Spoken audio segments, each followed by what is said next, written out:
සිරිපා කරුණා කරලා බහින ගමන් මට හරි වටින අම්මා කෙනෙක් හම්බුණා. මම කරුණා කරන්න ගියේ රත්නපුර පලාබද්දල පාරනේ. මේ රත්නපුර පලාබද්දල පාරේ අඩි තියෙනවා 11000 ගාණක්. එතකොට මේ 11000 ගාණෙන් මම මේ වෙනකොට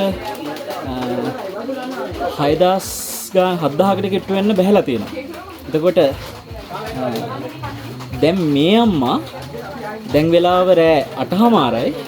මේ අම්මා මේ රෑ 8:00මාට රත්නපුර පලාබද්දල පාර කියලා කියන්නේ හැටන් පාර වගේ මිනිස්සු ගොඩාක් යන එන පාරක් නෙමෙයි. ඇත්තටම ඔව් මේ රජමාවත මිනිස්සු වැඩි යන එන පාරක් නෙමෙයි.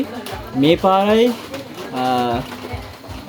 කුරුවිට එරත්න පාරයි මේ පාරවල් දෙකම සාමාන්‍යයෙන් ජනාකීර්ණ අඩුවෙන් ඒ කියන්නේ ගොඩනැගිලි අඩුයි, කඩවල් අඩුයි, මිනිස්සු අඩුයි, කැලේ අස්සෙන් යන්න තියෙන පාරවල් දෙකක්නේ. ඉතින් මේ අම්මා මේ රෑ 8:00මාරට තාම ගමනේ මුල වගේ කරුණා කරන්න යන ගමන් මං ඇහුවා වයස කීයද කියලා. කී තමයි? 66 ඉවරයි මේ 67 යන්නේ. අවුරුදු 67ක අම්මා කෙනෙක් රෑ 8:00මාට මට මේ හම්බ වෙනවා දැන් කරුණා කරන්න යන්න ගමන් අම්මට තව එතකොට මේ භාගයක් ඇවිල්ලා නෑ මං තාම. නෑ භාගයක්වත් නෑ. භාගයක්වත් නෑ. එතකොට රෑ 8:00මාරයි කොට්ටාවේ ඉඳලා ආවේ නේද? කොට්ටාවේ ඉඳලා අපේ ධර්මදේශන අහන අම්මා කෙනෙක් අපිට මේ අම්මා ගැන කතා කරන්න ඕන කියලා හිතුවේ. සමහරලාවට අවුරුදු 40 50 අය ඉන්නවා කම්මැලි. සමහරලාවට දැන් අමාරුයි හාමුදුරුවනේ කියන අය මට ඕන තරම් හම්බෙලා තියෙනවා. අවුරුදු 67ක අම්මා කෙනෙකුට මේ තියෙන වීරිය මම අගය කරනවා. ඒ නිසා මට හිතුණා මේ අම්මාත් එක්ක චුට්ටක් ඕගොල්ලන්ටත් පෙන්නලා කතා කරන්න. ඉතින් අම්මා මේ රත්නපුර පලාබද්දල පාර අම්මට කලින් ගිහිල්ලා දින පුරුදු පාරක්ද පළවෙනි වතාවට? මේ 77 මං ආවා. හරි. 77 ආවට පස්සේ මේ යන දෙවෙනි වතාව. අර පැත්තේ තමයි මම යන්නේ.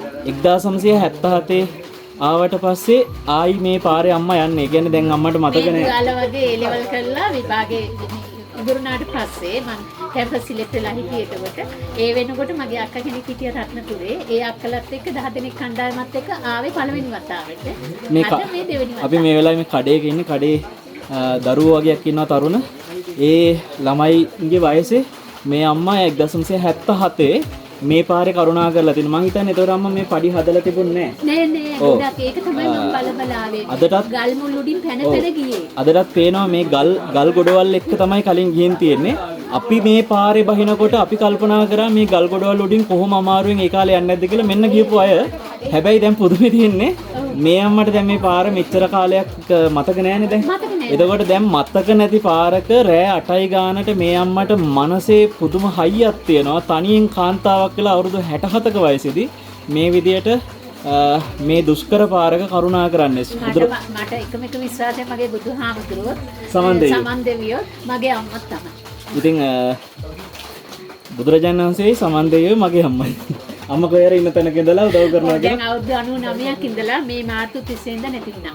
මට මේ ගමනේදී ඇත්තටම ගොඩාක් හම්බුණා. අවුරුදු 70 ගණන් 80 ගණන් ගොඩාක් වයෝවෘද්ධ අම්මලා තාත්තලා හම්බුණා. හැබැයි ගොඩක් වෙලාවට ඒගොල්ලෝ කියන නාඩයත් එක්ක.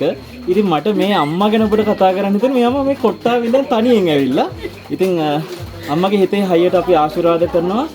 සමන් දෙවියන්ගේ පිහිටින් බුදුරජාණන් වහන්සේගේ උතුම් ආශිර්වාදයෙන් බොහෝම පරිස්සමින් කරුණා කරන්න අම්මට භාග්‍ය ලැබෙන්න කියලා. පෙරන් සරණයි.